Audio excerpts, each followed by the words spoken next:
Smart Tuesday is going to be about search efficiency in basic data structures. So we're not going to see many of them. We're just going to see 2 or 3 of the most basic ones and when to use it.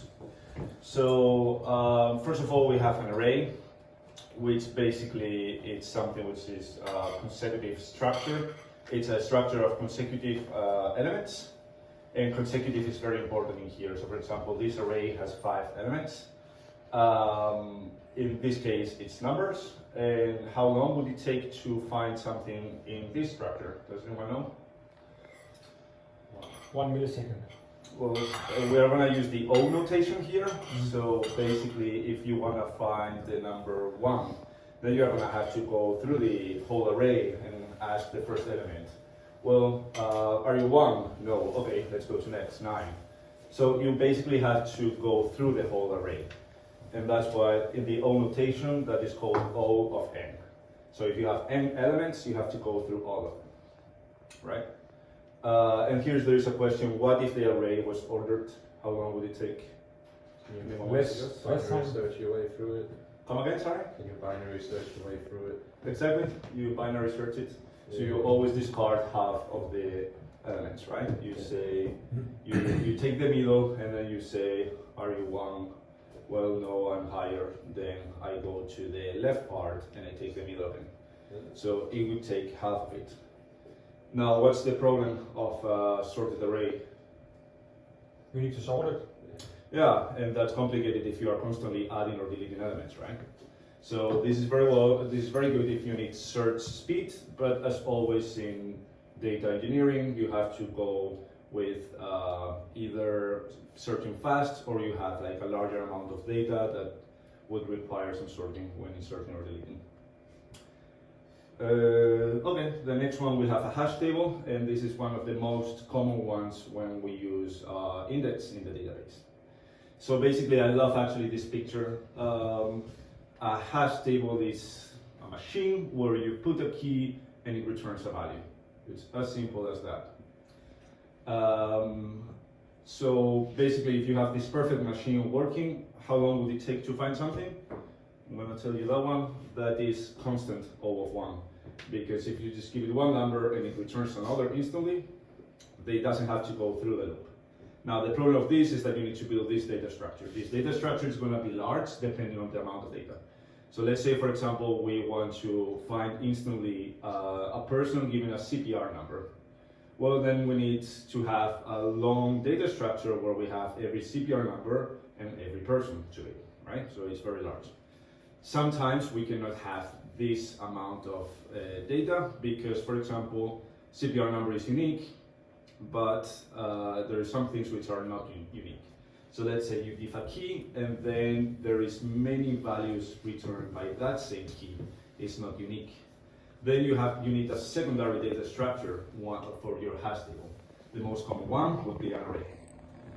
What's the problem here? If your data is not unique enough, if it matches too often, then you're going to end up basically with an array. And we know that searching an array is pretty inefficient, right? So this is a good index for your databases if it's either unique or relatively, not very frequent for the same key, right? So yeah, if the key is not unique, it's O of n. We could implement any other data structure here. Instead of an array, we could have here a binary tree, for example. And this is the last one we're going to see today, which is also very used for indexes in data tables, which is a sorted array. So for this array, a sorted tree. So if we have a tree, then we're going to put in the left the elements that are smaller, and in the right the elements that are higher.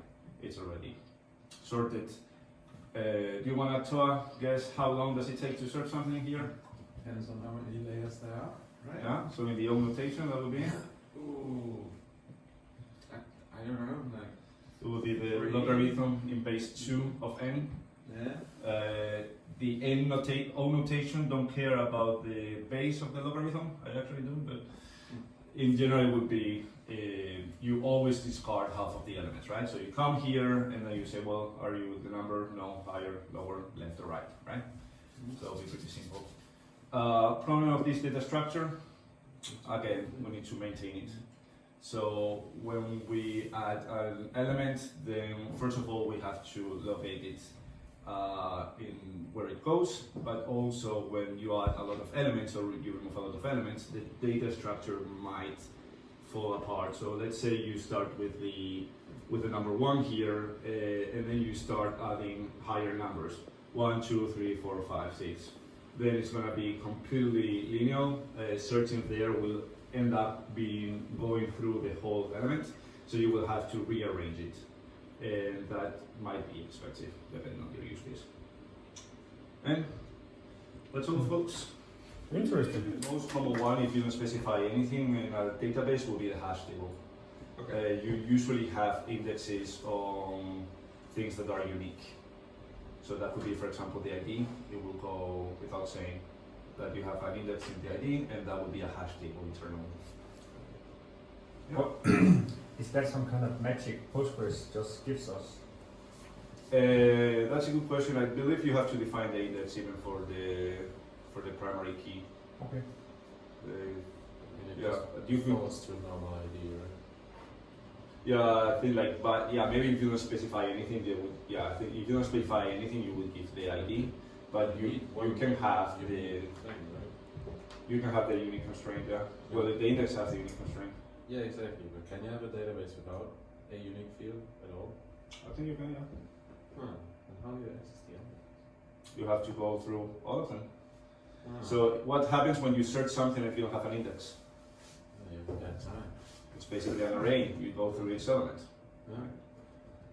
It's the same if your index is not unique, then you get an array, That's and right. then you have to search through the array. Exactly. That was that page, right? Yeah, exactly. Our index is not unique. Yeah. If we're talking about databases, what happens if you search for something that is indexed and something that is not, like at the same time? That's a very good question, and I think it depends on the implementation. But what I would imagine would be that if the database is smart enough, you first filter by the first one. Okay. But I am not sure actually if that will happen. That's what I would hope. It's pretty nerdy. I don't get much of it, but it sounds very smart. You didn't? Right.